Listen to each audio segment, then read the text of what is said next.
The summer of 1993 in Houston, Texas, carried with it a sense of ordinary teenage freedom. Long days melted into warm evenings, and for many young people, nights were filled with laughter, friendship, and the kind of carefree adventures that define youth. Jennifer Ertman, just 14 years old, and her close friend Elizabeth Pena, 16, were no different. Both girls came from hardworking families, both shared dreams about the future, and both carried the innocence of adolescence. They weren't extraordinary in the public eye, but to their families, they were everything. That summer, they were living the simple story of childhood slowly turning into adulthood. Until one night, everything changed. On June 24, 1993, Jennifer and Elizabeth spent their evening at a friend's house. They laughed, shared secrets, and stayed longer than they were supposed to. Like so many teenagers, they lost track of time. Their parents expected them home earlier, but the girls realized they had overstayed and decided to take a shortcut home. That decision, seemingly small and ordinary, became the fatal choice that altered countless lives. The clock was already ticking toward midnight when they began their walk. Jennifer and Elizabeth walked through a field near T.C. Jester Park, a route they had taken before. Unbeknownst to them, a group of young men had gathered nearby celebrating a gang initiation. Alcohol, anger, and reckless impulses hung heavy in the air where the gang stood waiting. The paths of innocence and violence were about to collide. Witnesses later described the night as one that should never have happened, a tragedy that could have been avoided if just one decision had been different. But fate was cruel. Jennifer and Elizabeth, walking quickly in hopes of beating curfew, were unaware that their lives were about to intersect with individuals capable of unspeakable brutality. It was a meeting born of chance, yet it sealed their destiny. As the girls entered the wooded area, the sounds of laughter and voices drifted toward them.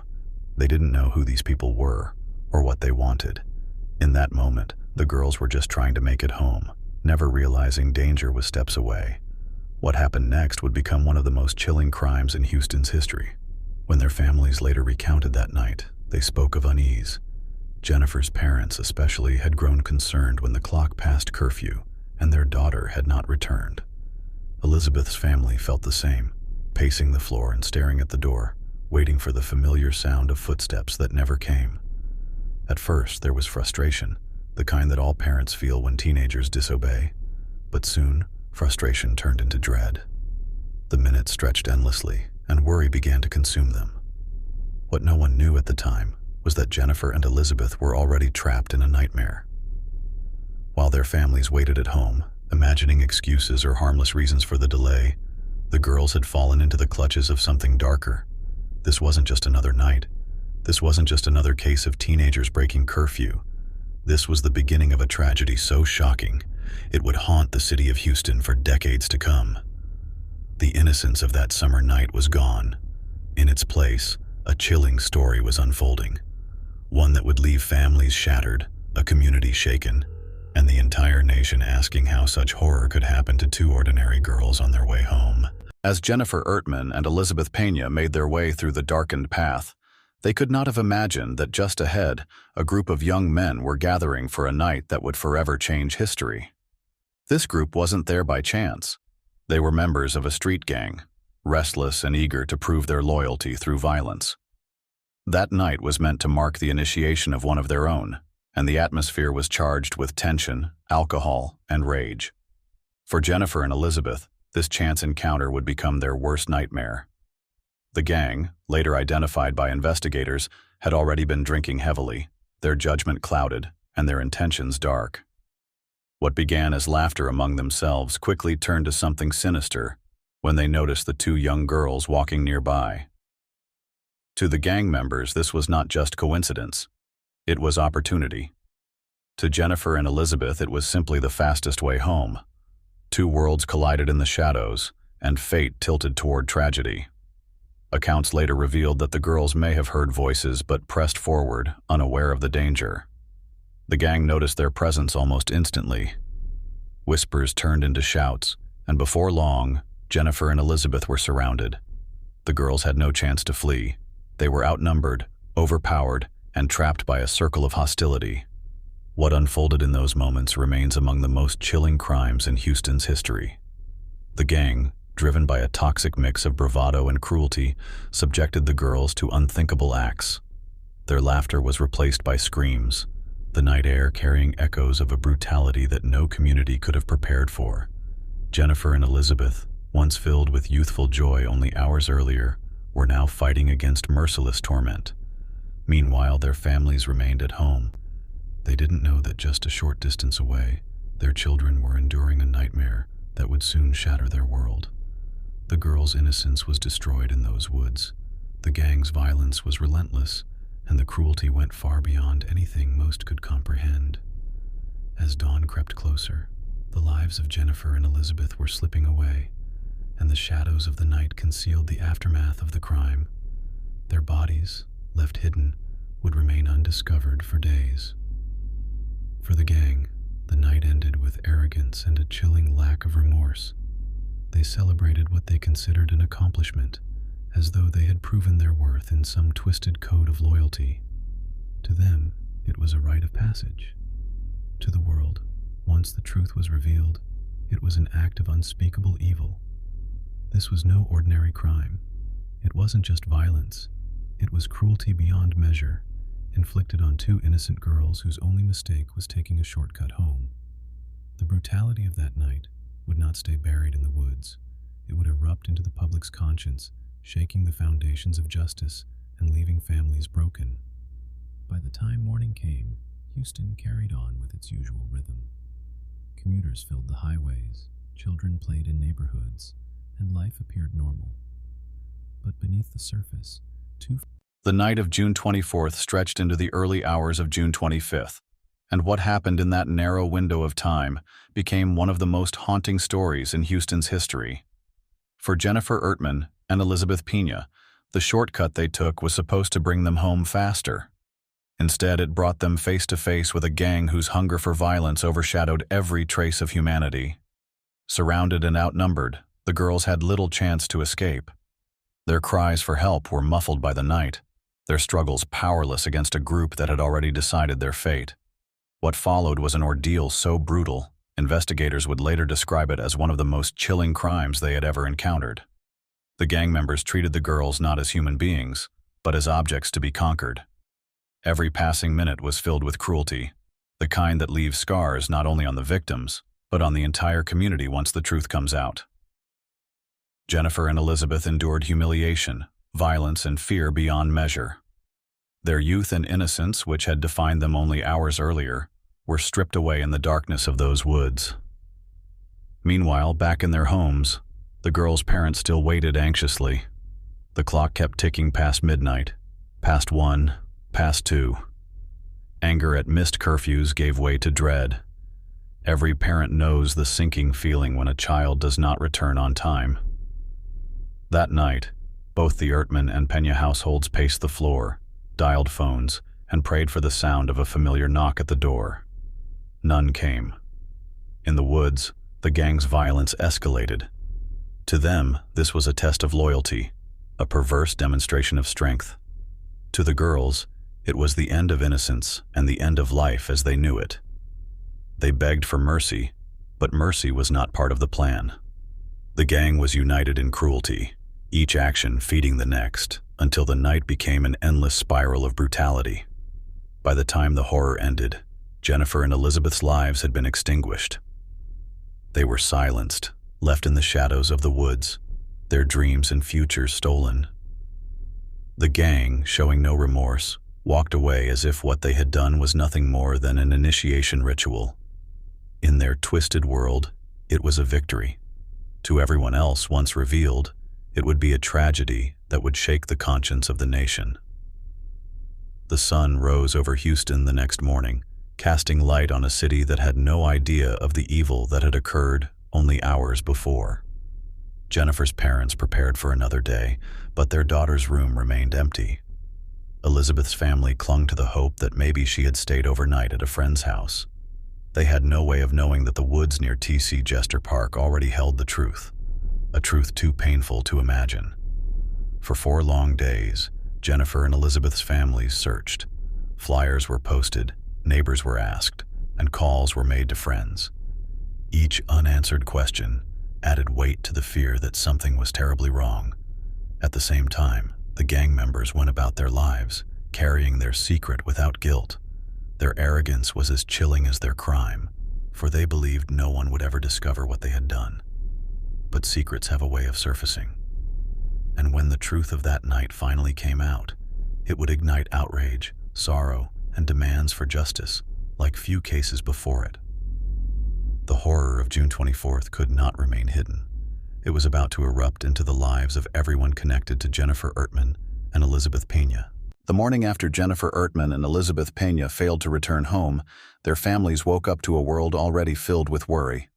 What started as unease the night before quickly hardened into fear. Parents know their children better than anyone. They know when something is wrong, and on June 25, 1993, both the Ertman and Peña households felt it deep in their bones. At first, the explanations were simple.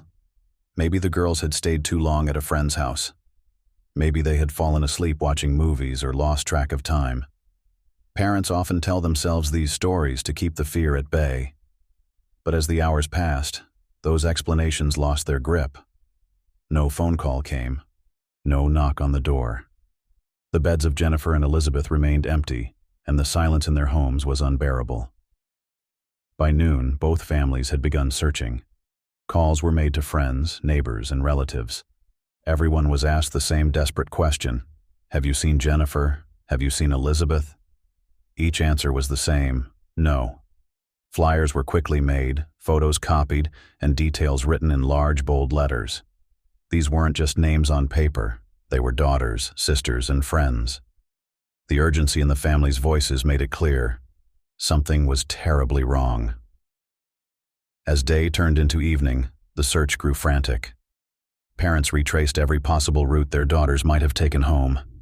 Parks, sidewalks, and neighborhoods were combed over and over, each turn filled with the hope that maybe, just maybe, the girls would appear walking toward them, embarrassed but unharmed.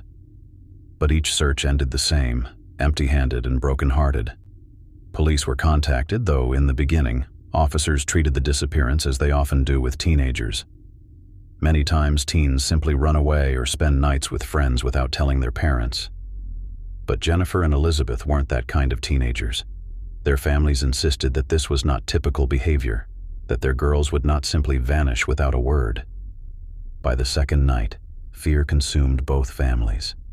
Mothers cried silently while fathers tried to hold themselves together, but even they felt the weight of despair pressing down. Their homes were no longer places of comfort but cages filled with questions. Where were Jennifer and Elizabeth? Why hadn't they called? What could possibly explain their disappearance? While their families searched with growing desperation, the gang responsible for the girls' fate carried on with chilling arrogance. They boasted in private about what had happened, treating the horrific acts as though they were achievements. The lack of remorse was staggering, and it only deepened the cruelty of what had been done. While two families drowned in fear and sorrow, the perpetrators acted as though nothing was wrong. Days stretched on, and hope began to crumble. By the fourth day, the reality was unbearable. Rumors circulated, whispers spread, and the city began to notice the missing posters plastered across neighborhoods. Something terrible had happened, and everyone could feel it. The discovery, when it finally came, would tear away the last shred of hope. The woods that Jennifer and Elizabeth had walked into would reveal their secret, and the truth would devastate not only their families, but an entire community. The wait was over, but what lay ahead was far worse than the silence that had haunted their loved ones for days. The tragedy was about to be uncovered, and the families who had spent nights searching, praying, and begging for answers were about to confront a reality darker than days after Jennifer Ertman and Elizabeth Pena vanished, hope was hanging by a thread. Their families had searched every street, called every friend, and begged for information. The posters of their smiling faces were taped to walls, light poles, and windows across Houston. The community was beginning to whisper, and the silence from the authorities was unbearable. Parents prayed for a miracle, but deep down, they began to fear the worst. The break in the case came in a way no one expected. a young man connected to the gang, disturbed by what he knew, decided to speak. His conscience, unable to carry the weight of silence, led him to share details with someone who would eventually alert police. What he revealed chilled investigators. 2 girls had been attacked, brutalized, and left in the woods near T.C. Jester Park. Officers moved quickly. By June 28th, a search team was dispatched to the location. The woods stood quiet, the tall grass swaying in the summer wind, concealing the horrors buried within. As investigators stepped into the clearing, they sensed what they were about to find. The air was heavy with dread. Then, amid the brush and dirt, they found them. 2 young bodies, lifeless, their identities confirmed as Jennifer Ertman and Elizabeth Pena. The scene was haunting. Detectives described it as one of the most brutal and heartbreaking discoveries of their careers. The girls had not only been killed, they had been subjected to cruelty beyond comprehension. Every detail revealed in those woods painted a picture of unimaginable suffering. For seasoned investigators, it was almost too much to bear. For the families, who were soon notified, it was shattering. When news reached the Ertman and Peña households, grief poured in like a flood. Jennifer's parents collapsed in anguish, their worst fears confirmed. Elizabeth's family cried out in disbelief, clinging to one another for strength. Neighbors gathered around, offering comfort, but there was no comfort strong enough to heal the wound. 2 daughters were gone, stolen by senseless violence. Word of the discovery spread quickly through Houston. The community that had prayed for a safe return now found itself drowning in sorrow and outrage. Local news outlets covered the case with urgency, and within hours, the story reached beyond the city, gripping the entire nation. Parents everywhere saw the faces of Jennifer and Elizabeth and felt the terror of what could happen to their own children. The police wasted no time. With leads pointing toward the gang, investigators began piecing together the events of that night. Witnesses were questioned, and names started to surface. Each interview uncovered more of the horror, and each detail confirmed the brutality of the crime. This was not a random act of violence. It was premeditated cruelty carried out with chilling arrogance. As officers closed in, the gang members who had laughed in the shadows now felt the pressure mounting. Their secrets were unraveling, their false bravado giving way to the reality of justice closing in. Arrests would follow, and the courtroom would soon echo with the chilling story of what had happened to Jennifer Ertman and Elizabeth Pena. For the families, the discovery marked the end of hope, but the beginning of a new fight. The fight for justice. They had lost their daughters, but they would not allow their memory to be buried with them. Their grief turned into resolve, and their voices would soon be heard in courtrooms, newsrooms, and across the nation. The woods had revealed their secret, and with it came a story so tragic, it would forever be etched in the... The discovery of Jennifer Ertman and Elizabeth Pena's bodies sent shockwaves through Houston. The case was no longer a missing persons report. It was now a brutal homicide investigation, and the pressure on police was enormous. The community demanded answers, the families demanded justice, and the nation watched with horror as the details slowly emerged. Within hours of the discovery, names began to surface. Investigators followed leads from witnesses who had overheard confessions, pieced together rumors, and tracked down individuals connected to the local gang. The picture that emerged was both chilling and disturbing. The girls had not stumbled upon strangers that night, but a group of young men who believed violence was a badge of honor. The suspects were soon identified: Peter Cantu, the gang's ringleader, Jose Medellin, Derek O'Brien, Efran Perez, and Raul Villarreal. They were joined by others who had been present during the horrific ordeal. Their ages ranged from teenagers to early 20s, but their actions betrayed cruelty far beyond. When police made the first arrests, they were struck by the lack of remorse. Some suspects spoke casually about the events, as though describing a party rather than a crime. Others bragged about what they had done, mocking the innocence of Jennifer and Elizabeth. Detectives described their attitudes as cold, detached, and disturbingly proud. The community, already shaken by the crime, was now outraged by the details. News outlets reported the arrests, naming the suspects and describing the gang initiation that had driven their violence. Parents across Houston were horrified, not just by the brutality of the crime, but by the ages of those who committed it. These were not hardened criminals with long histories behind them. Many were barely out of school, yet capable of cruelty beyond comprehension. As investigators dug deeper, more disturbing details emerged. The gang members had celebrated after the killings, treating the violence as entertainment. They had shown off stolen belongings, laughed about their actions, and carried on as though nothing had happened. To Jennifer and Elizabeth's families, these revelations were unbearable. The idea that their daughter's final moments had been mocked and minimized deepened their grief into fury. The arrests brought some measure of relief, but they also raised difficult questions. How could such brutality have been carried out by young men who lived in the same neighborhoods, who walked the same streets as everyone else? What could drive individuals to treat human life with such disregard? These questions lingered over Houston, fueling debates about gangs, youth violence, and the cracks in society that allowed such evil to fester. For law enforcement, the focus was clear: build a case strong enough to ensure justice. Evidence was gathered meticulously. Testimonies were recorded, crime scene details preserved, and every word the suspect spoke was documented. Prosecutors knew this case would draw national attention, and they prepared for the courtroom battle that lay ahead. For the families, each new detail was another wound. Jennifer and Elizabeth had been daughters, students, friends, ordinary girls who had made an ordinary decision to take a shortcut home. That such a choice could end in a tragedy so monstrous was almost impossible to process. But as painful as it was, the families were determined to face the truth, no matter how difficult. By the time the suspects were formally charged, the stage was set for one of the most harrowing trials in Houston's history. The courtroom would soon become the place where the voices of Jennifer and Elizabeth would be heard through evidence, testimony, and the relentless pursuit of justice. The nation would hear the chilling story in detail, and the families would finally have their CTI. When the suspects were finally brought into custody, the city of Houston braced itself for a courtroom battle unlike any other.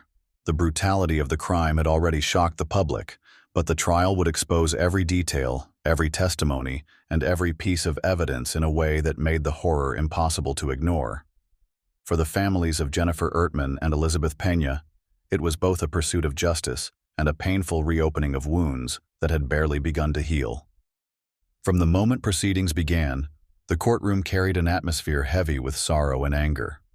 The faces of Jennifer and Elizabeth looked out from photographs displayed as evidence, smiling, full of life, a painful reminder of what had been taken. Their parents sat silently, their grief etched into every expression, determined to endure the trial so that their daughters' voices could be heard. Prosecutors laid out the case with unflinching detail. They described the events of June 24th, the gang's initiation, and the unimaginable cruelty inflicted upon the girls. Witnesses were called, including those who had overheard confessions from the suspects. The testimonies were harrowing, recounting how the gang laughed and bragged about their actions in the days after the crime. Every word cut like a knife through the courtroom. For the jury, the evidence was overwhelming. Physical evidence tied the suspects to the scene, while testimonies painted a chilling picture of their actions and motives.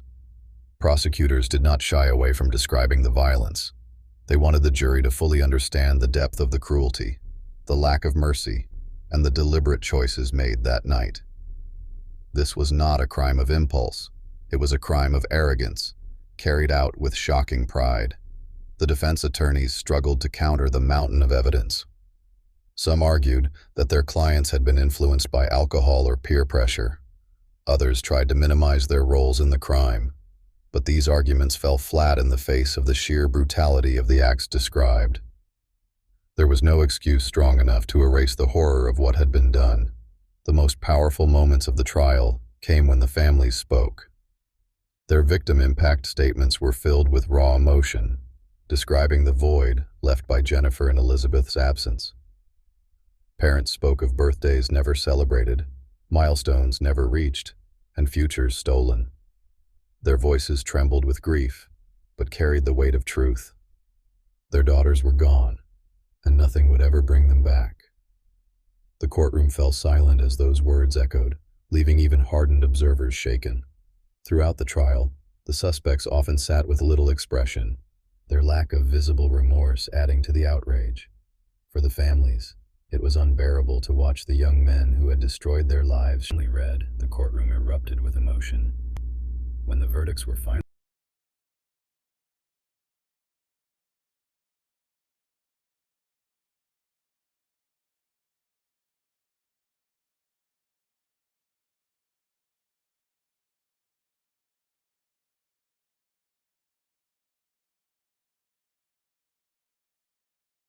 the sentences were harsh, reflecting the gravity of the crime. Several were condemned to death, others to long prison terms that would keep them behind bars for decades. The courtroom closed on those words, but the story did not end there. Appeals would follow, debates over punishment would rage, and the families would continue to live with the scars of that summer night. Yet in that moment, inside the courtroom, justice had spoken. The names of Jennifer Ertman and Elizabeth Pena were no longer just headlines. They were remembered as daughters whose lives mattered, whose stories demanded justice, and whose The guilty verdicts delivered in the trials of the men who killed Jennifer Ertman and Elizabeth Pena brought a measure of justice. But justice can never erase tragedy. For the families, the sentences were a confirmation that the world recognized the depth of their loss. Yet they also knew that no verdict could bring their daughters back.